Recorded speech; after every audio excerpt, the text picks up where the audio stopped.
இலக்கிய விழாவை நடத்துகிற ஏற்பாட்டாளர்களுக்கும் இதற்கு மிக முக்கிய காரணமாக இருக்கக்கூடிய பள்ளி கல்வித்துறை, பொது நூலகத்துறை உள்ளிட்ட அரசு அமைப்பிற்கும் என்னுடைய முதல் நன்றியை தெரிவிச்சுக்கிறேன்.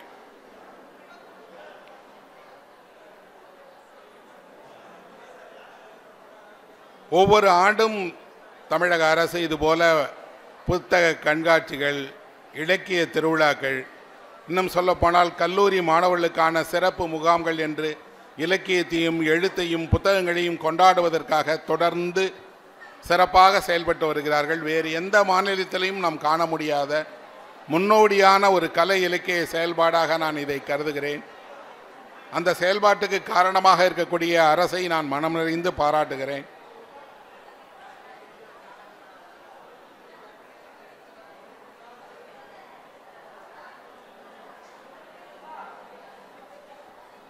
நீங்கள் கொஞ்சம் இருக்கையில் அமர்ந்தால் நான் என்னுடைய பேச்சை தொடர்வது இதாக இருக்கும். முன்னாடி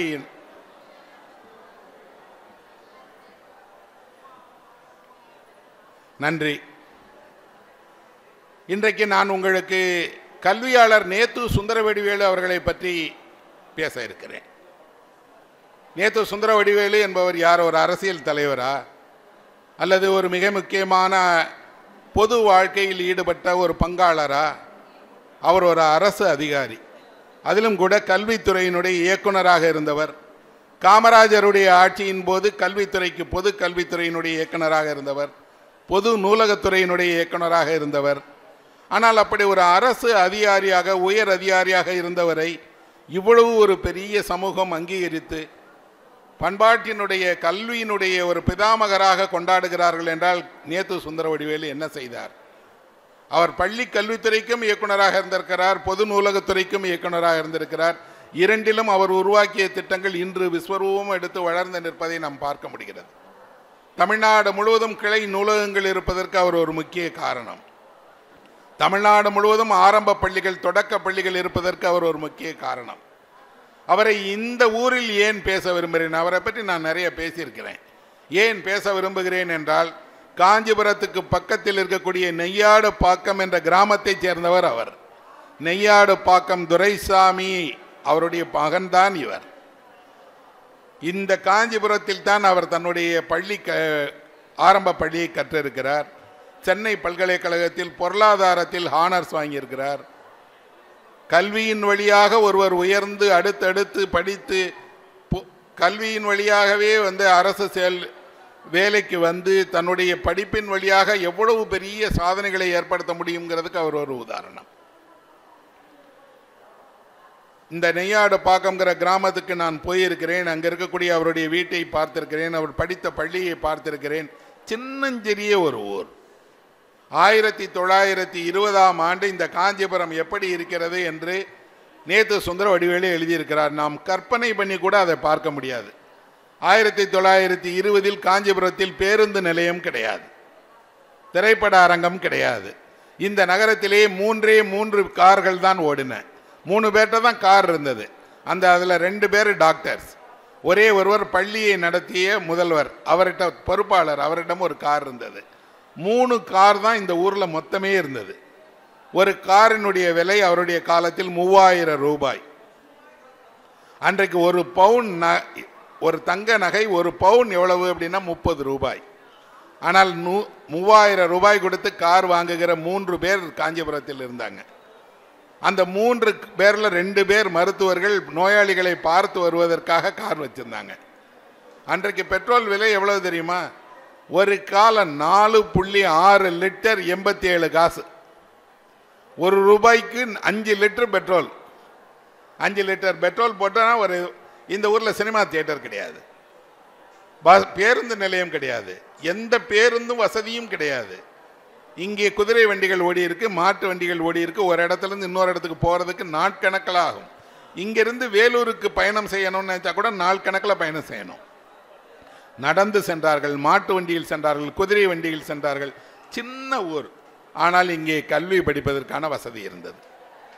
பள்ளிகள் இயங்கின. ஒருவர் ஆரம்ப பள்ளியை தன் கிராமத்தில் படிச்சுட்டார்னா அடுத்த நிலையில் படிப்பதற்கு காஞ்சிபுரத்தில் பள்ளி இருந்தது. நேத்து சுந்தரவடிவேலு தன்னுடைய வாழ்க்கை வரலாறை எழுதும்போது சொல்லுகிறார், எங்கள் ஊருக்கு முதல் பேருந்து வந்ததை நாங்கள் பார்த்தோம். காஞ்சிபுரம் என்ற ஊருக்கு முதல் பேருந்து வருகிறது. இந்த முதல் பேருந்து வருகிற நேரத்தில் மக்கள் எல்லாம் ஆச்சரியமாக பேருந்தில் ஏறினாங்க, ஏறுவதற்கு அச்சப்பட்டார்கள். இன்றைக்கு காஞ்சிபுரத்துக்குள்ளாடி வந்தால் தெரியும் வாகன நெருக்கடி எவ்வளவு. சாலைகள் எந்த சாலைகளை ஒரு வழி பாதையாக்கியிருக்காங்கன்னு தெரியாது. எங்கு பார்த்தாலும் வாகனங்கள். இது ஒரு பெருநகரத்திற்கான எல்லா வசதிகளோடும் எல்லா வாய்ப்புகளோடும் உருவாகி இருக்கக்கூடிய பெரிய வணிக நகரமாக இருக்கு.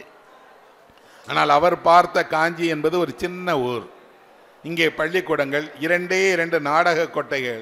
அந்த நாடக கொட்டைக்கு எப்போதாவது நாடகம் நடத்த வரக்கூடிய ஆட்கள், இவ்வளவுதான் இருந்தது. ஒரு சின்ன ஊர். புத்தக கடை என்றே இந்த ஊரில் ஒன்று கிடையாது. யாரும் புத்தகம் படிக்கணும்னு நினைச்சா கூட சென்னைக்கு போய் தான் புத்தகம் வாங்க வேண்டும்னு சொல்றார். அந்த காலத்தில் இந்த கிராமத்தில் இப்படி ஒரு சூழலில் படித்து படிப்பின் வழியாக சிறப்பாகி சென்னைக்கு வந்து BA ஹானர்ஸ் படித்து அரசு வேலைக்கு வந்து அவர் கல்வித்துறையினுடைய வெவ்வேறு பதவிகளில் இருந்திருக்கார். நேரடியாக இயக்குனராயிரல, சின்ன சின்ன பதவிகளில் இருந்து மேலே வர்றார். ஒரு அரசு பணியில் இருந்த, அதிலும் கல்வித்துறை அதிகாரியாக இருந்தவரை பற்றி ஏன் நாம் வந்து கொண்டாடணும்? எத்தனையோ அஃபீஷியல்ஸ் ஒவ்வொரு 5 ஆண்டுகளுக்கு முறுக்க ஒரு அதிகாரி மாறுவார், ஒரு ஆட்சியாளர் மாறுவார், ஒரு மாவட்டத்துக்கு புதிய கலெக்டர் வருவார். அவர்களெல்லாம் கொண்டாடப்படவில்லையே என்றால், இன்று வரை தமிழகத்தில் கல்வித்துறையில் இருந்து வரக்கூடிய சிறப்பான திட்டங்கள் எல்லாமும் நேத்துசுவோடு தொடர்புடையது. உதாரணமாக சொல்லுவேன், அவர் காமராஜர் ஆட்சியின் போது கல்வித்துறையினுடைய அதிகாரியாக இருந்தார். கல்வித்துறை இயக்குனராக இருக்கும்போது இவர் ஏற்கனவே சென்னையினுடைய மாநகராட்சியினுடைய கல்வி திட்ட பணியை பார்த்துட்டு இருந்தார். அந்த மாநகராட்சி பள்ளிகளில் முதலாக ஒரு திட்டத்தை அறிமுகப்படுத்தினார்கள். என்னன்னா, பிள்ளைங்களுக்கு மதிய உணவு வழங்கலாம் அப்படின்னு.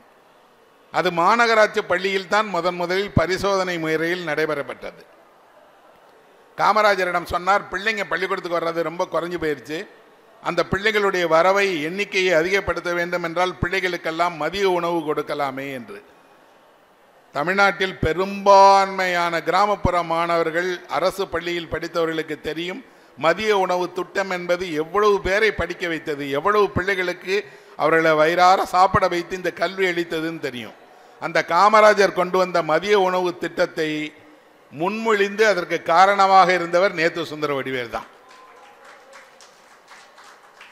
அப்ப காமராஜர் சொல்றார், இதுக்கு நிதி வேண்டுமே, தமிழ்நாடு முழுக்க இவ்வளவு பிள்ளைகளுக்கு உணவு அளிக்கலாம் என்பது நல்ல திட்டம், ஆனால் நிதி எங்க இருக்கு? ஒவ்வொரு பள்ளிக்கும் நிதி ஒதுக்கணும், அங்கே எவ்வளவு மாணவர்கள் சாப்பிடுவாங்க, என்ன உணவு கொடுப்பது, அந்த உணவை எப்படி கொடுப்பதுன்னு ஒரு திட்ட அறிக்கையை தயார் செய்து கொண்டு வந்து கொடுக்கிறார். இவ்வளவு செலவீனம் ஏற்படும் என்று. அப்போ அந்த திட்டத்தில் கேட்குறாங்க என்ன அப்படின்னா, இந்த திட்டத்தில் ஆசிரியர்கள் அந்த உணவை சாப்பிட்டுட்டாங்கன்னா என்ன பண்ண அப்படின்னு.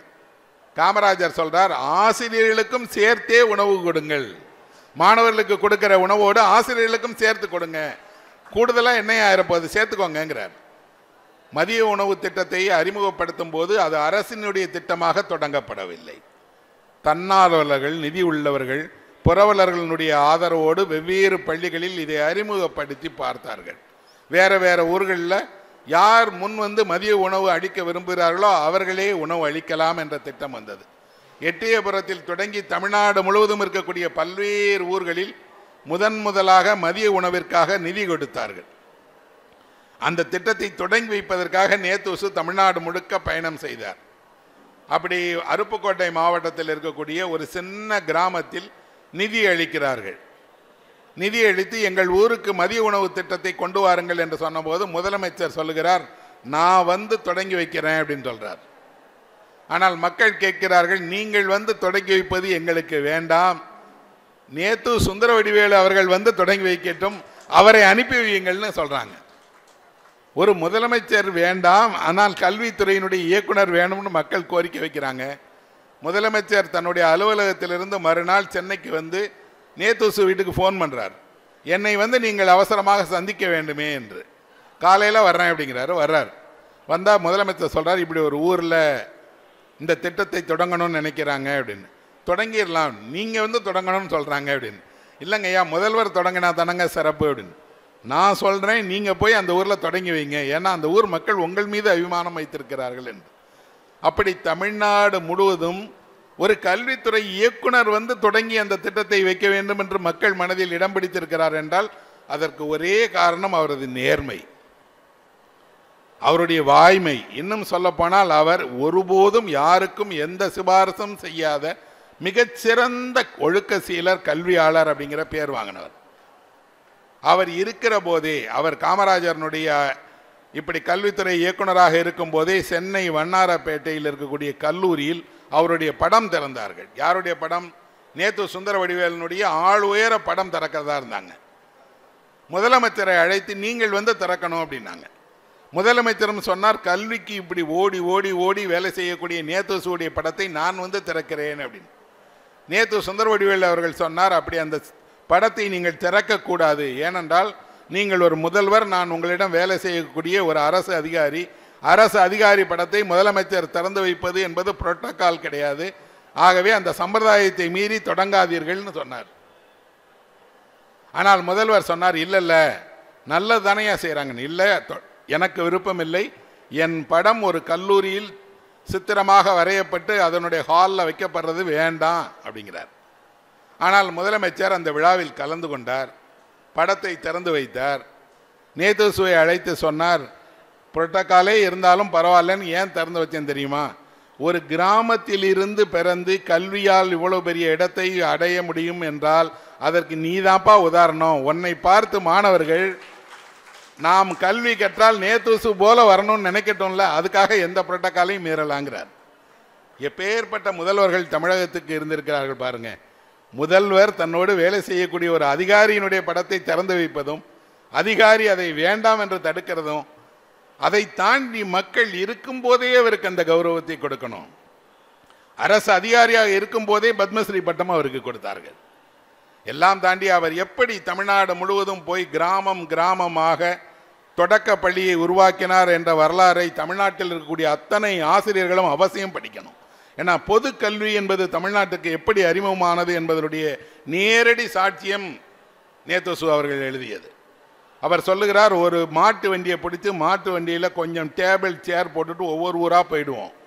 அந்த ஊரில் போய் வண்டி நின்ற உடனே ஊரில் இருக்கிறவர்களிடம், இங்கே பள்ளிக்கூடம் தொடங்குவதற்கு ஏதாவது ஒரு இடம் காட்டுங்க, இந்த மரத்தடியில் தொடங்கிடலான்னு சொன்னீங்கன்னா மரத்தடியிலே டேபிள் சேர் போட்டு மரத்தடியிலே பள்ளிக்கூடத்தை ஆரம்பிச்சிருவாங்க. பள்ளிக்கூடம் என்ற ஒன்றே இல்லாத கிராமமே இருக்கக்கூடாது. தமிழகம் முழுவதும் எல்லா கிராமத்திலும் பள்ளிக்கூடம் வேண்டும் என்று அதை நடைமுறைப்படுத்தி அந்தந்த ஊரில் என்ன இல்லையோ ஊர்க்காரங்களை கூப்பிட்டு செய்ய வச்சு உடனடியாக கல்விக்கான ஒரு தொடக்க பள்ளியை ஒரு இயக்கமாக அவர் மாற்றி காட்டியிருக்கிறார். எவ்வளவு எதிர்ப்புகள்! ஒரு ஊரில் போய் அப்படி ஒரு பள்ளிக்கூடம் ஆரம்பிக்கணும்னா ஜாதி வாரியாக மக்கள் இருக்கிற இடம் கிராமம்.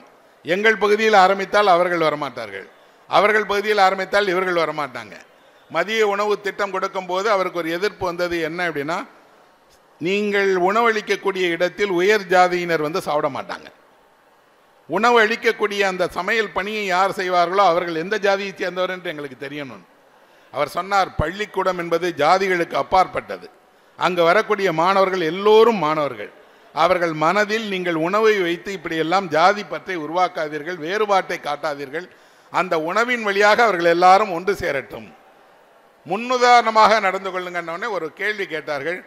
உங்கள் வீட்டில் நீங்கள் இப்படி அனுமதிப்பீர்களா? உங்கள் வீட்டுக்குள் ஒரு சாதாரண ஒரு அடித்தட்டு ஜாதியை சேர்ந்த ஒருவரை அனுமதிப்பீர்களா என்று. அவருடைய தந்தை சொன்னார், நாளையிலிருந்து எங்கள் வீட்டில் யார் வேண்டுமானாலும் வரலாம், உணவளிப்போம், உள்ளே வரட்டும், ஒரு முன்மாதிரியாக இருக்கட்டும் என்று சொந்த வாழ்க்கையில் சொந்த வீட்டிற்குள் அவர்கள் அனுமதித்தார். நான் வெறும் வாய்ப்பேச்சிற்காக மேடையில் சொல்லுவேன் அல்ல, இதை எங்கள் வீடு நடைமுறைப்படுத்துகிறது என்று.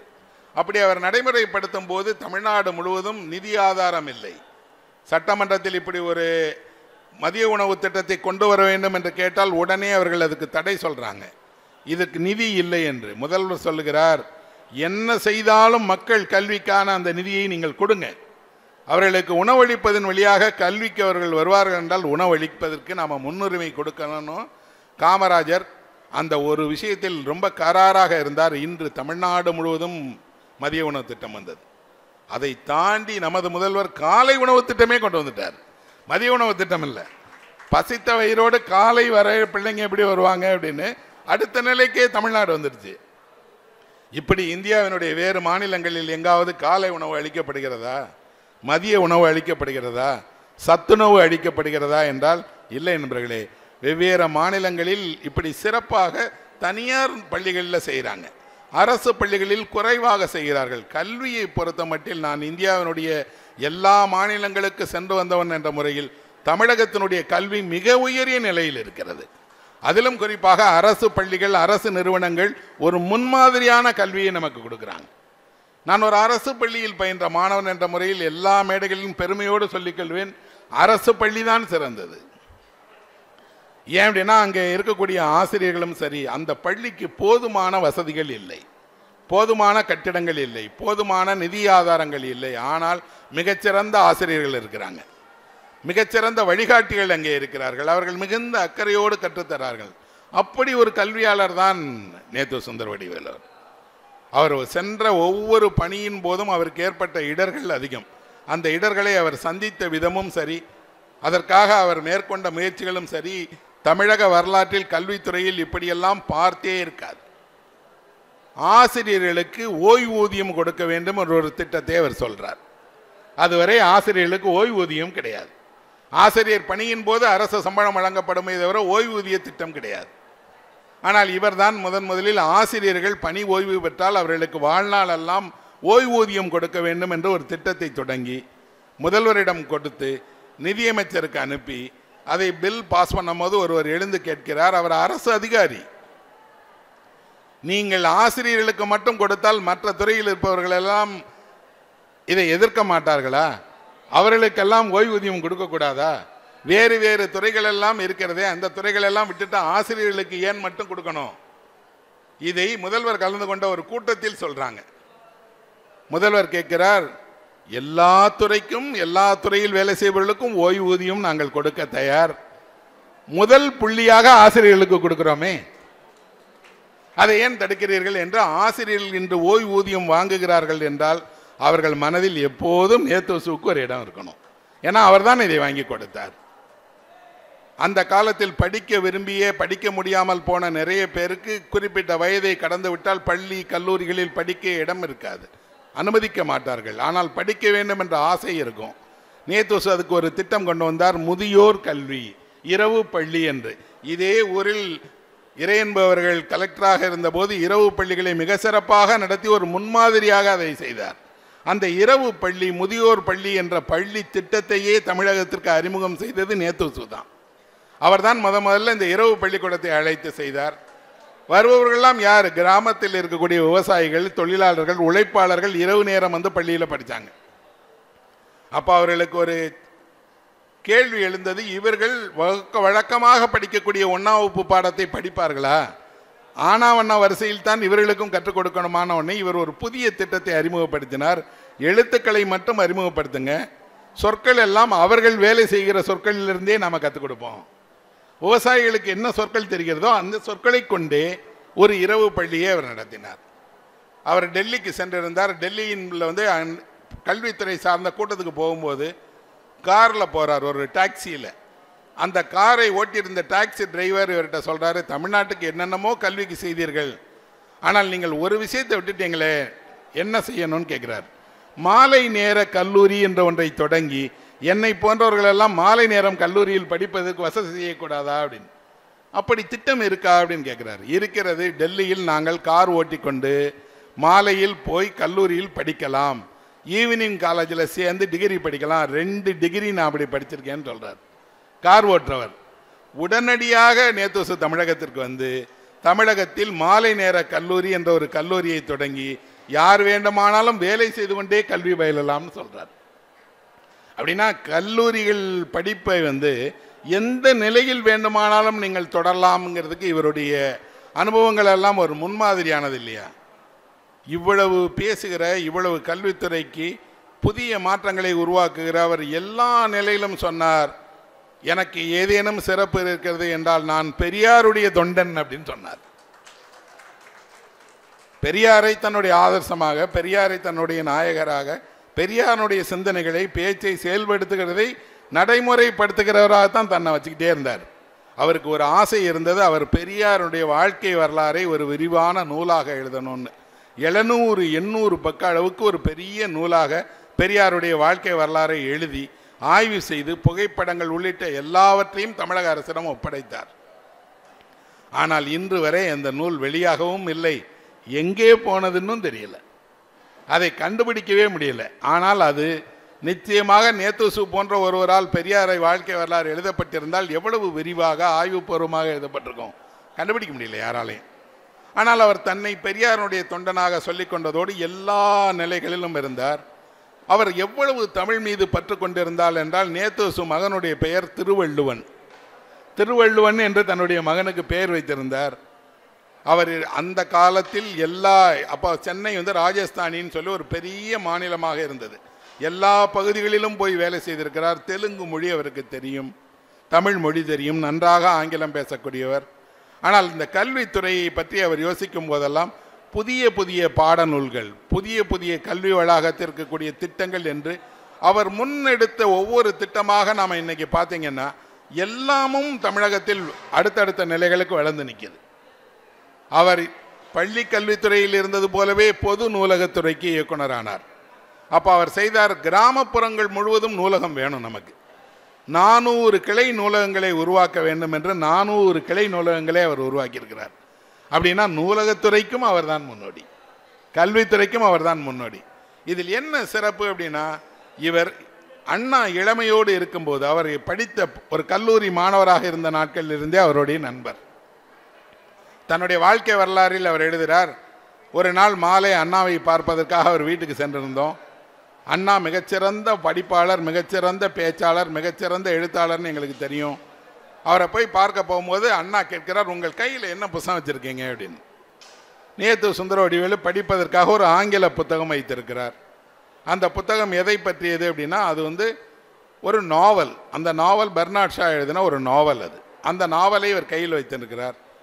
அண்ணா கேட்கிறார், அதை இரவு கொடுத்து விட்டு போங்க, நான் படிச்சுட்டு காலையில் கொடுத்துட்றேன் அப்படின்னு. ஒரு நாள் இரவிலே இவ்வளோ பெரிய புத்தகத்தை படிக்க முடியுமா அப்படின்னு யோசனையாக அவர் பரவாயில்ல படிச்சுட்டு கொடுங்கன்னு கொடுத்துறார். மறுநாள் படித்து முடித்து விட்டு அந்த புத்தகத்தை ஒருவரிடம் கொடுத்து அனுப்பிடுறார். இவர் திரும்பி பார்க்கும்போது அந்த புத்தகத்தை பற்றி முழுவதும் சொல்கிறார். அப்படின்னா ஒரு இரவிலேயே ஒரு முழு புத்தகத்தையும் படித்து முடித்து விடக்கூடிய ஆற்றல் கொண்டவராக அவர் இருந்திருக்கிறார். இருந்ததோடு அந்த புத்தகத்தினுடைய சிறப்புகள், அது ஏன் முக்கியம் ஏன் முக்கியம் இல்லைன்னு உடனடியாக அந்த புத்தகம் படித்ததிலிருந்து தனக்கு கிடைத்த கருத்துக்களை ஒரு கட்டுரையாகவும் எழுதினார். அதே அண்ணாதான் நேத்துசு அவர்கள் மத்திய அரசினுடைய அழைப்பின் பேரில் போய் அங்கே கல்வித்துறை அதிகாரியாக பணியாற்றுகிற போது அண்ணா நேரில் போய் அவரை அழைத்து சொன்னார், நீங்கள் தமிழகத்திற்கு வேண்டும், தமிழ்நாட்டினுடைய கல்வித்துறையை மேம்படுத்துவதற்கு நீங்கள் இங்கே வர வேண்டும், மைய அரசிற்கு வேறு ஆலோசகர்கள் கிடைப்பார்கள், நீங்கள் இங்கே வாங்க அப்படின்னு. நேத்துசு சொல்கிறார், என்னை அழைத்தால் நான் வர்றேன், ஆனால் அரசு அந்த அழைப்பை கொடுக்கணும். இல்லை நாங்களா உங்களை அழைச்சோன்னா வேணும்னு கேட்குறோன்னு நினைப்பாங்க. 2 ஆண்டு பதவி முடிந்தவுடனே நீங்கள் தமிழகத்துக்கு செல்கிறேன் என்ற விண்ணப்பத்தை கொடுங்கள்ங்கிறார். 2 ஆண்டு பதவி முடிந்தவுடனே அவருக்கு தமிழ்நாட்டிலேயே கல்வித்துறையினுடைய ஆலோசகர் பதவியை அளிக்கிறாங்க. அப்போ அண்ணா அவர்கள் ஒரு சிறப்பான விஷயத்தை செய்திருக்கிறார். என்னன்னா, அவர் தமிழகத்துக்கு வரும்போது பதவி கொடுத்து விட்டோம், ஆனால் அவர் டெல்லியில் வாங்கிய அதே சம்பளத்தோடு அந்த பதவி கொடுக்கப்பட வேண்டும்னு உத்தரவு போடுறார். அப்படின்னா ஒருவர் தன்னுடைய பதவி உயர்ந்த பதவியில் வைத்து விட்டு இன்னொரு பதவிக்கு வரும்போது அந்த ஊதியம் கிடைக்காது, அதே ஊதியத்தோடு அவருக்கு இந்த பதவியை வழங்கணும். இவர் நேரில் போய் பார்த்து நன்றி சொல்ல போகும்போது சொல்லுகிறார், அந்த நன்றி இல்லை. சென்னை பல்கலைக்கழகத்தினுடைய துணைவேந்தராக நேத்துசு இருந்தார். துணைவேந்தராக அந்த பதவிக்கு பலரும் போட்டியிட்டார்கள். போட்டியிட போது இவர் கலைஞர் அவர்களை பார்த்து சொன்னார், நான் போட்டியிட விரும்பவில்லை, ஆனால் இப்படியெல்லாம் போட்டி நடக்கிறது, நான் என்ன செய்யலாம் என்ற ஆலோசனை கேட்க வந்திருக்கேன்னப்போ அவர் சொல்கிறார், அந்த போட்டியாளர்களில் இல்லாமல் அதற்கு தகுதியானவர் நீங்கள் தான், நீங்கள் சென்னை பல்கலைக்கழகத்துக்கு துணைவேந்தராக வரணும் அப்படிங்கிறார். இல்லைங்க, நான் ஒரு கல்வி அதிகாரியாகவே இருக்கிறேன். அவரை சென்னை பல்கலைக்கழகத்தினுடைய துணைவேந்தராக நியமிக்கிறாங்க. 3 உறுப்பினர்கள் கொண்ட ஒரு குழு அவரை தேர்வு செய்து நியமிக்கிறாங்க. சென்னை பல்கலைக்கழகத்தினுடைய துணைவேந்தரான பின்னாடி இவர் திரும்ப சொல்வதும் அதுதான், என்னன்னா, நியாயமான முறையில் இந்த பல்கலைக்கழகத்தை நான் நடத்துகிறேன், புதிய கல்வி திட்டங்களை கொண்டு வருவேன். கொண்டு வந்ததோடு அரிய நூல்களை பதிப்பிப்பதிலும் அவர் முன்னுரையாக இருக்கார். இவ்வளவு இருக்கக்கூடிய அவருடைய சொந்த வாழ்க்கை எப்படி இருந்தது? அவருக்கு ஒரு மகன் இருந்தான், இளவயதிலேயே இறந்துட்டார். அவருக்கு மகன் இறந்த துக்கம் அவருக்கு வாழ்நாளெல்லாம் தீராத சோகமாக இருந்தது. அவர் மட்டுமல்ல, அவர் ரஷ்யாவுக்கு போனார். உலகம் முழுக்க இருக்கக்கூடிய கல்வித்துறை சார்ந்த எல்லா கூட்டங்களையும் கலந்து கொண்டார். சவுத் ஆப்பிரிக்காவிலிருந்து அவரை அழைத்து, நீங்கள் ஆப்பிரிக்க நாட்டினுடைய கல்வி தூதராக வாங்கன்னு சொன்னாங்க. இல்லை இல்லை, நான் தமிழ்நாட்டுக்குத்தான் கல்விக்கு சேவை செய்வேன், நான் ஒரு தமிழன் என்ற முறையில் தமிழ் மக்களினுடைய மேம்பாட்டுக்குத்தான் முதன்மையாக இருப்பேன். அவர் தன்னுடைய அழைப்பை கூட விட்டுட்டார். ஆனால் அவர் சோவியத் யூனியனுக்கு போய் அங்கே இருக்கக்கூடிய கல்வி முறையை பார்த்து அந்த மக்கள் எப்படி கல்வி பயிலுகிறார்கள், பொது கல்விக்கு எப்படி நிதி ஒதுக்கப்படுகிறது, கல்வியை எப்படி திட்டமாக வைத்திருக்கிறார்கள் என்பதை அவர் மிக சிறப்பாக ஒரு நூலாக எழுதியிருக்கிறார். அப்போது அவர் பயணம் செய்து உலக அளவில் இருக்கக்கூடிய கருத்தரங்குகளில் கலந்திருக்கிறார். அரசு அதிகாரியாக இருந்து அந்த அதிகாரிகளுடைய மட்டத்தில் இவ்வளோ வேலை செய்திருக்கிறார். களத்தில் போய் நேரடியாக உதவி செய்திருக்கிறார். இவர் யாரையாவது வியந்து சொல்லியிருக்கிறாரா அப்படின்னு அவருடைய வாழ்க்கை வரலாற்று நூலை பார்த்தேன். அவர் முதல்வர்களோடு பழகியிருக்கிறார், அண்ணாவோடு பழகியிருக்கிறார், சி சுப்பிரமணியம் போன்ற அமைச்சர்களோடு, அவினாசலிங்கம் போன்ற அமைச்சர்களோடு பழகியிருக்கிறார். யாரை நேத்துசு அதிசயமாக பார்த்தார் அப்படின்னு அதில் ஒரு வரி எழுதியிருக்கார் நேத்துசு. நான் ஒருவரை தமிழ்நாட்டினுடைய அதிசயமாக பார்த்தேன், அவருடைய பெயர் அப்பாத்துரை அப்படிங்கிறார். அது யார் அப்பாத்துரை? என்னை போலவே இந்த அரசில் பணியாற்றுகிற ஒரு அரசு அதிகாரி. ஆனால் அவர் மின்சாரத்துறையினுடைய தலைமை பொறியாளராக இருந்தார். அவருடைய தயவால் தான் தமிழகத்துடைய எல்லா கிராமங்களுக்கும் வீதி விளக்கு வந்தது. தமிழ்நாட்டு கிராமங்களில் வீதிகளில் விளக்கு எரிகிறது என்றால் அப்பாத்துரை என்ற ஒருவர் தன்னுடைய சொந்த முயற்சியால் அரசு அலுவலர்களை எல்லாம் கிராமம் கிராமமாக கூட்டிகிட்டு போய் தானே கூட நின்று போஸ்ட் கம்ப நடுங்க, இங்கே தெருவிளக்கு வைங்க என்று எல்லா ஊர்களிலும் ஒரு தெரு விளக்கை அமைத்தே தீருவேன்னு தன்னுடைய வாழ்க்கை முழுக்க அதுக்காக செலவு செய்தார். அப்பாத்துரையாருக்கு எந்த கௌரவமும் கிடையாது, அரசு பணிதான் செய்தார். ஆனால் அந்த பணியை யாருக்கு செய்தார்? ஏழை எளிய மக்கள் இருக்கக்கூடிய வீதிகளில் இருட்டடைந்து இருக்கக்கூடாது. அங்கே அவர் சொல்கிறார், அப்பாத்துரை போய் ஒரு லேம்ப் போஸ்ட்னு சொல்லப்படக்கூடிய அந்த விளக்கு இருக்கக்கூடிய கம்பம் வைப்பதுக்கு கூட இடம் தர மாட்டாங்க. ஆனால் இவர் போய் மன்றாடுவாராம், எப்படியாவது இடம் கொடுங்க, ஒரு விளக்கு வரட்டும், வெளிச்சம் வந்தால் உங்கள் வாழ்க்கை மாறிடும் அப்படின்னு. கிராமப்புறங்களில் அரசு அதிகாரி உத்தரவு போட்டு விட்டு தான் அலுவலகத்தில் இருக்க மாட்டானா, அத்தனை விளக்குகளும் போட்டு விட்டார்களா என்பது பார்ப்பதற்காக தினமும் போவாராம். போட்ட பின்னாடி அவர் என்ன பண்ணியிருக்கார், அந்த விளக்குகள் எல்லாம் எரிகிறதா அப்படின்னு பார்க்குறார். பார்ப்பதோடு அந்த பழுதாகிவிட்டால் உடனே சரி செய்ய வேண்டும் என்று. நமக்கு தெரியும், வீதி விளக்கின் அடியில் படித்து வந்த ஒரு தலைமுறை என்ற ஒன்றையே தெரியும். ஆனால் அந்த வீதி விளக்கை உருவாக்கி தமிழகம் முழுக்க இப்படி ஒருத்தர் செய்திருக்கிறார். அவர் ஒரு சாதாரண அரசு அதிகாரி தான். அவரை இவர் சொல்லுகிறார், எனக்கு அவர்தான் முன்னாதரணம். அப்போது உண்மையில் அரசு அதிகாரம் அதிகாரிகளாக இருப்பவர்கள் என்பவர்கள் மக்கள் சேவகர்களாக, மக்களுடைய மேம்பாட்டிற்கான ஊழியர்களாக, இன்னும் சொல்லப்போனால் தனக்கு வழங்கப்பட்டிருக்க பொறுப்பு என்பது இந்த மக்களை மேம்படுத்துவதற்கான பொறுப்பு, இந்த மக்களுக்கு அடிப்படை வசதிகள் செய்வதற்கான பொறுப்பு அப்படிங்கிறத அவர் வாழ்நாளெல்லாம் செய்திருக்கிறார். ஒரு தமிழ் தொண்டனாக, பெரியாரனுடைய தொண்டனாக, தமிழகத்தினுடைய கல்வியிலும் சரி, தமிழகத்தினுடைய நூலகத்திலும் சரி, தமிழகத்தினுடைய அறிவு வளத்தையும் மேம்படுத்த வேண்டும் என்ற ஒரு நினைத்தவரை கொண்ட பாகம்தான் இந்த பகுதி. இந்த அந்த நெய்யாடு பாக்கம்ங்கிற அந்த கிராமத்தில் அவருடைய பள்ளியிலே நடந்த விழாவில் நான் பேசினேன். அவர்கள் எனக்கு ஒரு விருது அளித்து கூட கௌரவித்தாங்க. அவர் பேராலான விருதை பெற்றேன் என்பது உண்மையில் எனக்கெல்லாம் ஒரு மிகப்பெரிய சந்தோஷம். அந்த நேத்துசு விருது அப்படிங்கிற அந்த விருதை எனக்கு அளித்தார்கள். நான் அப்போ சொன்னேன், ஒரு சின்ன கிராமம், இன்னும் சொல்லப்போனால் இவ்வளவு பெரிய வசதிகள் இல்லாத ஒரு சின்ன கிராமம் கல்விக்கு எவ்வளவு பெரிய கொடையை கொடுத்திருக்கிறது அப்படின்னா இது ஒரு என்ன காட்டுகிறது அப்படின்னா, எந்த சின்ன ஊரில் இருந்து எந்த ஒரு எளிய குடும்பத்திலிருந்தும் வேண்டுமானாலும் வரலாம். ஆனால் கல்வி மட்டும் உங்களுக்கு முழுமையாக கிடைத்து விட்டால் வாழ்க்கையில் எல்லா மாற்றங்களையும் நீங்கள் கொண்டு வந்துடலாம். கல்வி கிடைத்த பலரும் தன்னுடைய சொந்த வாழ்க்கையை மேம்படுத்துவதை பற்றி மட்டுமே நினைத்து கொண்டிருக்கும் போது தான் கற்ற கல்வியை கொண்டு ஒரு சமூகத்தை மாற்றணும், அடித்தட்டு மக்களை மேம்படுத்தணும், கிராமப்புற மக்களை மேம்படுத்தணும். பள்ளி கல்லூரி இல்லாத இடமே இருக்கக்கூடாது, அந்த பள்ளிகள் எல்லாம் அரசு பள்ளிகளாக இருக்கணும். அப்படின்னா அந்த சவாலை செய்வது எளிதானதே இல்லை.